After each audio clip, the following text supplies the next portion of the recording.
About a week ago, I celebrated somewhat of an auspicious occasion, a milestone of sorts. It was the 1-year anniversary since I started drinking coffee. Okay, I can see you're a little underwhelmed, but as somebody who waited years to start drinking coffee, it's kind of a big deal. Now, to commemorate this occasion, I wanted to do something on theme. I wanted to make some kind of coffee video, but when I started looking around at stuff from people like James Hoffman or Peter McKinnon, it became very clear that there might not be a lot left to say. It seemed like my options were kind of limited until I started reading about the history of coffee and all of the controversy that it's generated over 1,200 years of its history. From international intrigue to religious condemnation, theft, sabotage, betrayal, and a good old-fashioned satanic panic, coffee has not always been the wholesome breakfast beverage that we all know and love today. So in today's video, we're taking a look at 3 stories from the secret history of coffee.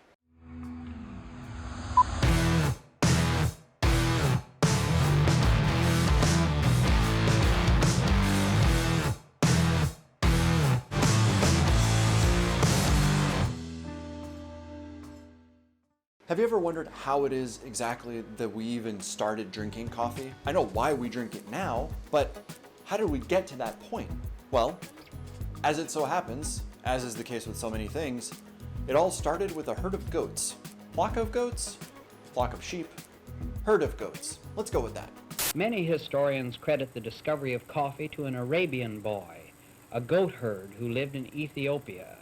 Our story starts 1,200 years ago in a remote region of modern-day Ethiopia and sets the stage really nicely for the next 1,000 years of coffee history. A goat herd named Kaldi was tending to his flock one day when he noticed that the otherwise lazy goats started acting really hyper and energetic.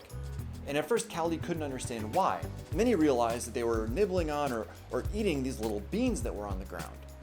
And so after what I can only assume was a responsible and reasonable amount of contemplation and consideration, he did what anybody would do and ate some of them himself. Most of you can probably imagine how it would feel to be a grown person who had never consumed caffeine before.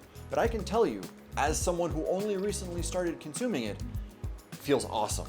Kaldi was so excited about his discovery that he gathered up a collection of these beans and he went to a nearby monastery where he spoke to a Sufi monk. The monk immediately disapproved of the story Kaldi had told him.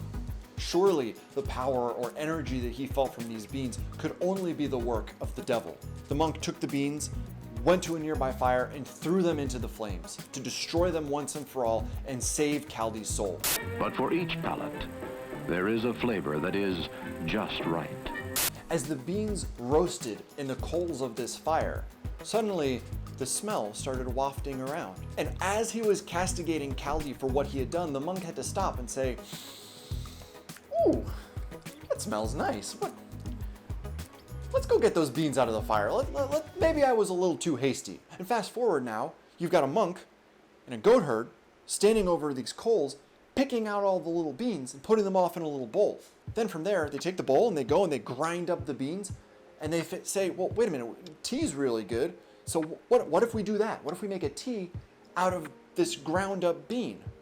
And suddenly you've got hot water and you've got ground up coffee beans, roasted coffee beans no less. Suddenly you have this delicious beverage. The beans were not the devil's fruit. They were not a demonic temptation sent from the great beyond to claim our souls. In fact, they were just a bean that was growing and that we turned into a delicious breakfast beverage to improve focus and attention. Go figure. Oh, one more thing. That region of Ethiopia where the story takes place, well, about 500 years after Kaldi's story, around 1390, it became the epicenter for what was known as the Kingdom of Kaffa, which is derived from the Arabic kawa, which means drink made from berries. Yeah, they named their entire empire after coffee. Around the world, they drink this beverage in its many exotic forms. Today, people drink 2.25 billion cups of coffee per day.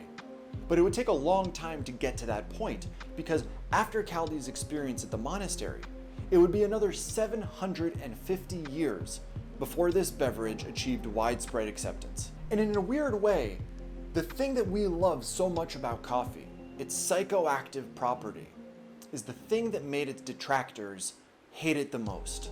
The drug caffeine is used in medicine today as an overall stimulant. Our next story brings us to the 1400s, almost a full 550 years after Chaldi and that Sufi monk inadvertently created the world's first ever micro-roastery. By this time, coffee houses had sprung up throughout the Islamic world, including Mecca itself. People would meet, listen to live music, play games, and have increasingly energetic conversations about things like religion or politics. Sound familiar?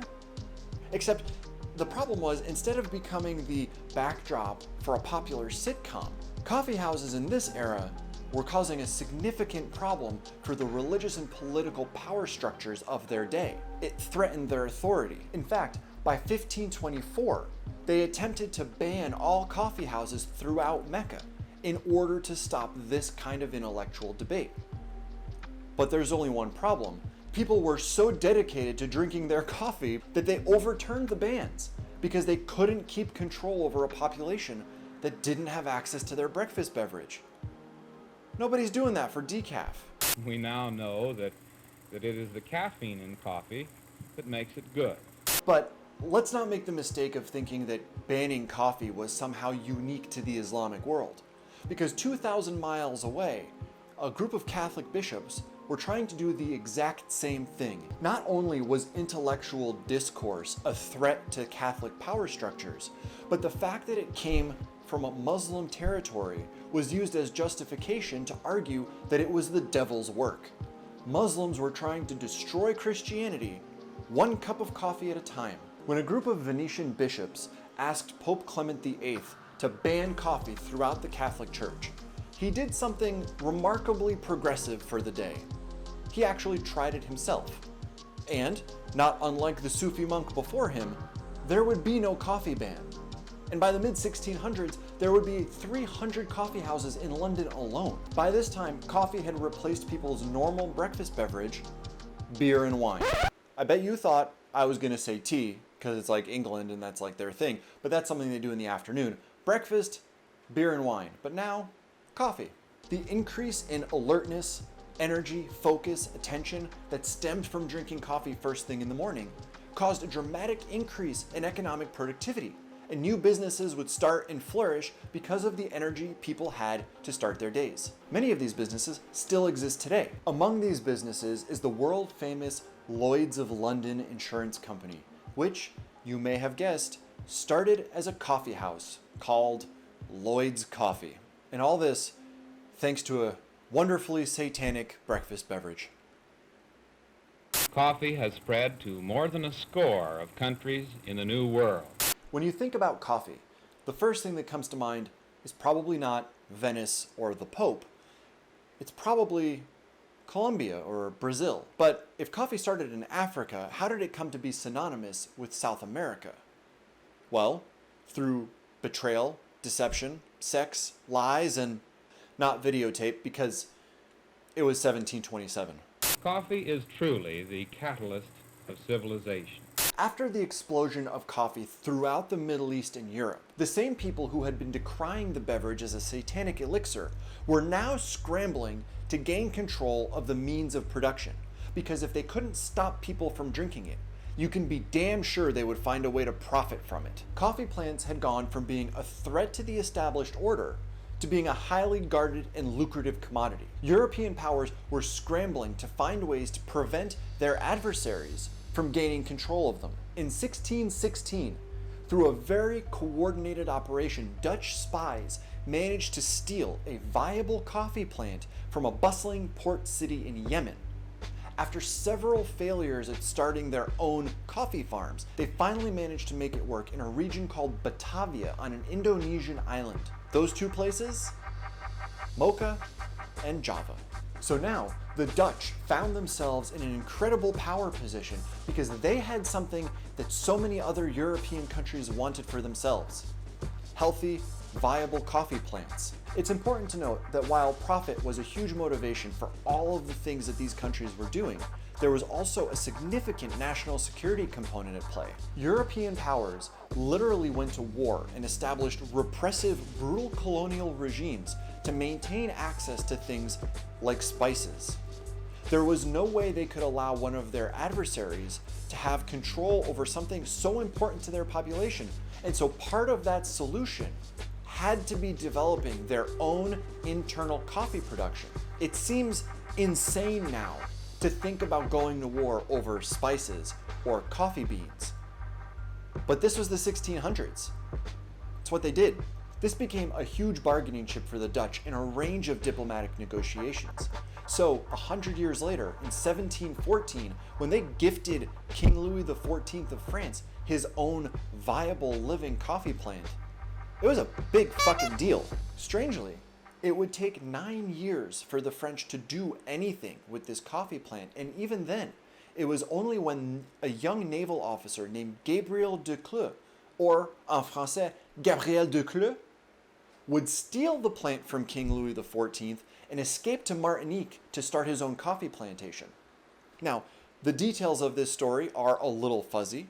Some people say that de Cleux went into the palace and cut a sample, hopped over the wall and escaped. Other people say that a doctor for Louis XIV was able to shave a sample off and smuggle it out of the palace. One story is obviously sexier and more adventurous than the other, and probably the story de Cleux would want you to believe. But it's up to you which one you think actually happened.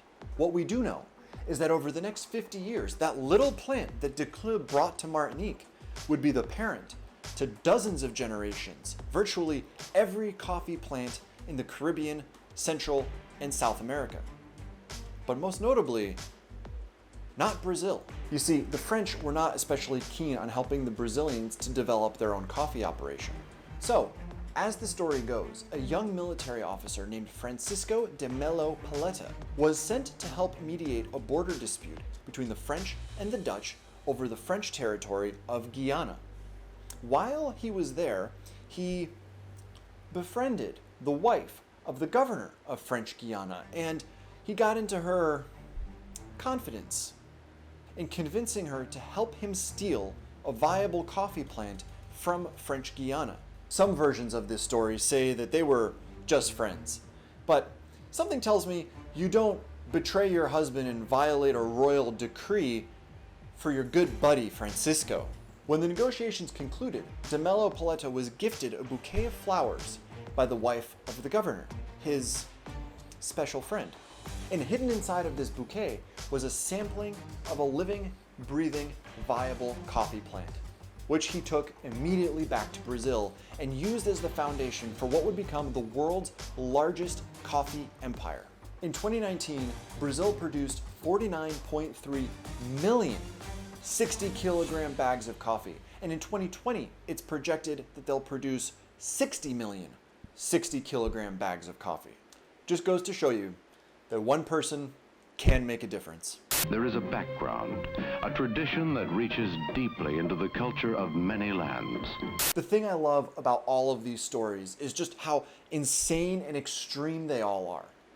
A global war of deception, intrigue, betrayal, seduction was fought to bring this one beverage to our table. It involved kings and popes and goat herds, satanic fears, and religious bans. Are you kidding me? Well, there's one big job that's right up everybody's alley, Rangers. That's the job of fighting discrimination. It's still important to recognize that we have real problems that we face in the coffee industry every day.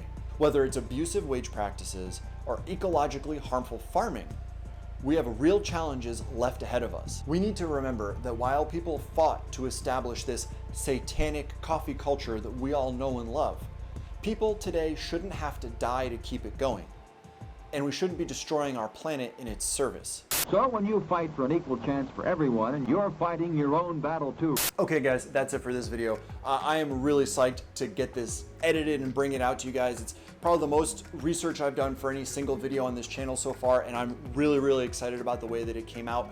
I got to learn all sorts of cool stuff that I didn't know, and then hopefully bring it to you in an enjoyable and compelling manner. So that's it for this video. Thank you so much for watching. If you enjoyed it, hit the like button. Really appreciate it. If you want to follow along with more videos like this, they're going to get more and more like this over time, more and more research, more and more deep dives into weird, obscure, historical, and scientific topics. hit the subscribe button, it's what it's there for. And as always, you will see me in the next video.